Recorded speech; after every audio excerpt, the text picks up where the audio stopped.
Hello, Ben. Hello, hello. Fantastic. Hey, Ben. Good to see you guys. Good to see you too, Ben. Yeah, we are excited. We've got Ben Bodipo-Memba joining us. Ben is a member of our board of advisors here at Win-Win, and we're going to spend a little time getting to know Ben, a little bit about his story, and a little bit about how he is integrating into this world of ours at Win-Win and this intersection of sports and philanthropy. Yeah. Yeah, I've got a varied sports background. Basketball was my first love growing up. I had an opportunity to walk on at the UC Davis basketball team out of high school, but then my high school volleyball coach, when I was mentioning schools I was interested in, he got San Diego State, SDSU, and UCSD confused. I guess that's kind of a long story, but I ended up going to San Diego State and playing volleyball there. An accident? You're 17 and you got beaches and San Diego State, or you got Cal's and Davis. No offense, UC Davis. I know, yeah. I mean, I'm a NorCal kid, born and raised in Marin County, so San Diego appealed to me. So I was fortunate enough to play volleyball at San Diego State, and then after that, it's a long and windy road, but the 2-minute version, I ended up becoming a member of the USA national volleyball team. I was on the team for about 2.5, 3 years. Opened up a lot of doors, traveling, etc. After that, I played professionally for a small stint in Finland, of all places, at ICO Loimu. And then I came back as a young kid, not knowing what I want to do. Thought I'd give coaching a try for a couple of years. That turned into about 20 years. And so I coached D1 volleyball, started at Western Carolina University in North Carolina, go Catamounts, for about 5 years, and Georgia Tech for 7 years in Atlanta. After that, UC Irvine. I got to give a shout out to all the schools. in Newport, and then finished up at Cal, back up here in Northern California, where I grew up for 4 years there. After that, transitioned into digital marketing and advertising. From there, radio, and then got connected with Media Cause, and that's how all three of us met.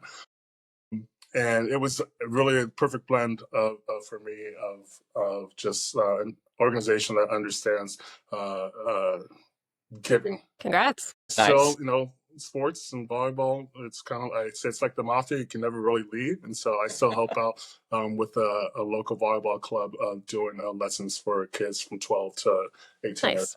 Nice. I love the breadth of experience, Ben, because I think it's one, just so valuable for us to have someone like you who's been involved both as a athlete and as a coach, and have that experience to be able to help enlighten us on some of the challenges of getting stories out. How did that perspective and that experience, kind of shape how you approach your work now? Yeah, that's a great question. That approach is what I always put into every position that I've had since then. It is that team mentality, and sometimes taking a back seat to let someone else shine or push through, and just working in a team setting. You're not always a star on the team. There's always sometimes going to be John's turn or Billy's turn, and so just really being open-minded to hearing ideas and ways to push things forward, and that's just how I'm wired, I guess.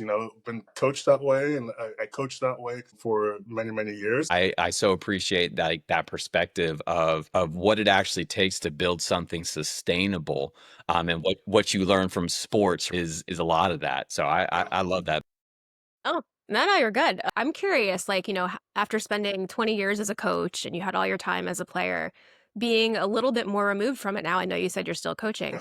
What are you seeing? How has the sports landscape changed? Because I feel like every time we blink, there's something new.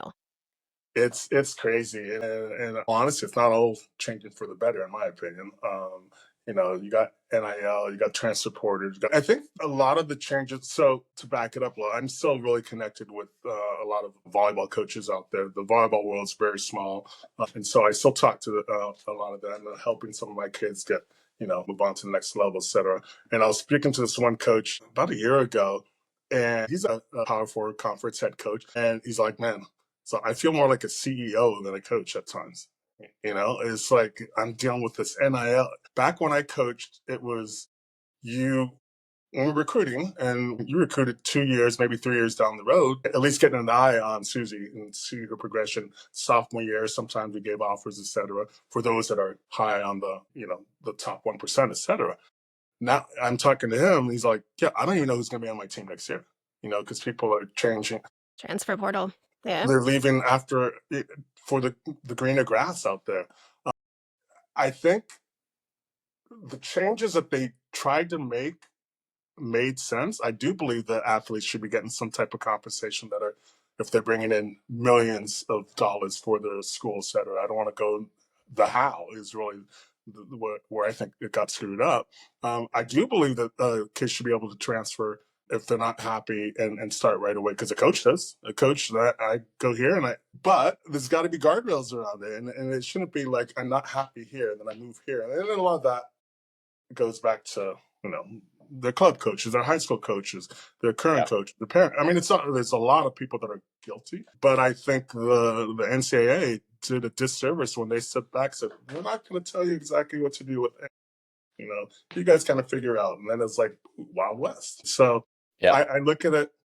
The changes, I think they're good. Like, people should, like I said, should be getting credit for their name, image, and likeness, especially when others are profiting on them. The how, the guardrails, the what, that's where they got disjointed. So now the interesting thing, the byproduct of this also is kind of what we're trying to do here is create a platform for the athletes to speak, and Yeah. share their stories. And as we all know, all these podcasts are out here and whatnot. Now there's there's more of an opportunity for them to share their stories early. So that's a good part of it. And again, whether they're getting monetized or not, at least they're sharing the good they're doing. Yeah. Hopefully. Well, Yeah. and I think our role, especially early on, is really amplifying those Yeah, stories. 100%. And then as we continue to grow as a media company, it's about creating with them. So I'm looking forward to that part. And one of the things and there, Ben, that I'd love to dive into is, so you've got this experience that gave you a really strong core beliefs on what's possible through sport. Yeah. It gave you upward mobility, but then it also gave you the opportunity to, send that elevator back down and coach and create upward mobility for others. And now you're in this space where you're helping organizations communicate, you're helping them create more opportunity. So that intersection, where do you see it going? Where do you see the larger space of sports philanthropy going Sure. at this moment in time? I mean, you touched on it, because just being the natural progression of an athlete, whatnot, wherever they go from after they finish playing to the corporate world, or if they play professional, whatever, you always remember your mentors. You always remember, someone says, oh, who are your best teachers? I mean, you remember your teachers and you remember your coaches. I think coaches are teachers, that's just me. And they play a big influence into who you are. And so, that elevator coming down, when I was asked to help train these 12-year-olds, was like, yeah, of course, because that's where it starts for me. I really think that there's a broad appeal of sports, and to harness that and drive that to social causes is the key, and it's happening right now. That's obviously what we're trying to do. I think that there's an opportunity from sports being a conduit to social good. And I think that's where marketing can help with that, because there's all these stories, there's all these, diverse groups, these charitable groups that you're working with. And us as athletes want to tell that story, but we don't know how to market, we don't know how to forge those partnerships that you need to get that messaging out there. And so that's where I see that there's an opportunity here to take those stories, help them spread it in the right channels, so to speak, to make that real lasting change, and to create that conversation or whatever that is, to keep it going. Well, I think so. You're in storytelling mode, Ben. Sorry. No, it's Tell great. It's great. your favorite sports memory, either as a player, as a coach, as a fan. I'm sure you've got tons of them. I'd love to Yeah, hear. I've got a lot. Obviously, like you said, as a fan, as a player, as a coach, I've been blessed. I've been blessed to travel around the world and get paid to play coach volleyball, and seeing a lot of different places, good and bad. I was thinking about this, and one of my best moments was kind of a long one. Again, I'll try to be brief. But when I first joined the USA national team, and again, it's a team that the top 12 players at that time go to the Olympics. And so from there, you try out, there's an open tryout. Cody, you can come try out if you've never even played volleyball in your life if you wanted to. We had some of those people, no offense. Are you saying I was that And, guy? and then you got All Americans, you got all these people. And so the team, there's about 18 to 20 something training at any given time. But you could literally be there for like 3 days, then cut and you're gone. And then someone else comes and takes your spot, etc. So my first time trying out, and I was actually asked to try out by one of the former assistant coaches. And I'm like, yeah, okay. I didn't know how good I was. And these guys, I mean, they're studs. We're not only going against the guys who are on the USA team already, but also people, college All-Americans and all that stuff, which I was not. The short stories, you go the first day, I think there's like 70 guys, whatever, and it's cut down to like 24 and workable. The last day, you're trying out for literally like 5 spots, and there's like 20 of us. So we scrimmage, and then we had to go watch. I'm sorry, then we had, okay, that's great. We have individual meetings. This is in San Diego at the time, so we had to go to the offices there. So we finished at like 11. I think my meeting was at like 3 or something. So I'm still in for a few hours. And me and my buddy, an old teammate of mine from college, Sean Clark, we went up because his meeting was right before mine. We're in the same position, by the way. We're both middle blockers. Didn't really dawn on me at that time. So we go in, he goes into his meeting, and he comes back out. He's all jazzed up. I got a spot on the team. I'm like, yeah, that's awesome. I'm like, wait a minute. That's one less opportunity for me. I go in, and the coach, Fred Sturm, he's all, hey, Ben, thanks. And there's a whiteboard there with all these names. I'm like, I don't want to look. First thing he says, we don't have a spot for you on the team. And then he starts to go on and tell me why. But it's like Charlie Brown. I'm like, I was so bummed. I'm like, I thought I played well, et cetera, et cetera. Good luck, blah, blah. Fast forward, so I'm not on the team, but then I'm all like, I got to go in there next week just to see. I want to see who made it and see, what happened. So I go back the next week, so bitter, and I'm watching. Coach Sturm comes up to me, he's like, hey, Ben, good to see you. I'm like, you just cut me last week. I'm like, hey, good to see you, Coach also. He's like, hey, yeah, we were given some thought. We wanted to give you another opportunity. I'm like, huh? He's like, how would you like to be on the USA national team? I'm like, yeah.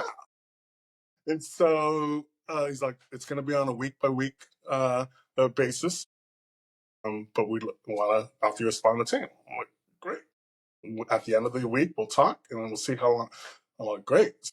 So I just want my foot in the door, give me an opportunity. Yeah. So I come back, train. That end of the week, he has meetings with some people. Didn't call my name, and then I come up with a coach. He's like, yeah. It's like because he said, hey, we'll see you guys on Monday. Have a good weekend. I'm like, wait, he didn't say anything about me. Well, coach, you didn't mention my name. You said you wanted to talk to me at the end of the week. And he's like, what was the last thing I said? Have a great weekend. See you Monday. It's like, I'll see you Monday. I'm like, all right. And by the way, so never come up to me and ask. He's like, I'll let you know whether or not I want to talk to you. So fast forward, stayed for 3 months, got cut, had to come back in December, retry out, same thing, then made the team for the next couple of years. The long-winded of that is like, yeah, I lost at the beginning, but then I kept pushing through, and then I made it. But it was the highs and lows. So for me, that's my favorite sports story about how I got horrible news, and then I came back, I got great news, and I got horrible, then I got great news. So That's sports. weird, man. That's it right there in a nutshell. Which is weird. But through that, again, like everyone wants to make the Olympics. It obviously didn't happen for me. But a lot of the guys they trained with were on the Olympic team, 96. They've been that you know got me into coaching, and I've met so many great people. Those guys are still some of my best friends. But just that volleyball world that I live in has helped me out a lot. So shaped who I am. So hopefully, so giving back's a no brainer. Yeah, I didn't know that. We've never talked about that story, Ben. Right. That's awesome, right? Like it's the that narrative of perseverance and of using that which was probably the shittiest moment for Yep. you and propelling it into a few months worth of joy, but then propelling it into a couple Yeah. The years crash and then higher. Yeah. that like yeah, I mean to Amy's point, like that's sports. Well, Ben, it was a pleasure to talk to you, but also Yeah. to introduce you to our emerging world here at Oh, Win Win and the ecosystem that we're building here. Um, excited for it. and we're so happy Thank to you. have you aboard for this ride and to be able to continue to learn from you and the experiences that you've had and the way that you see it. Because I think the more perspectives that we are able to amplify and get out there, the more robust this conversations, around the impact sports can really have, right? And 100%. we got to get more people involved in that conversation. So we're thankful and grateful that you're a part of No, this. I'm grateful to be a part of this and looking forward to getting after it over here and doing whatever I can to help Thank you, Ben. push this along. All All right. right. Awesome. Great to see you both. All right, you too. Thanks, Ben. We'll see you.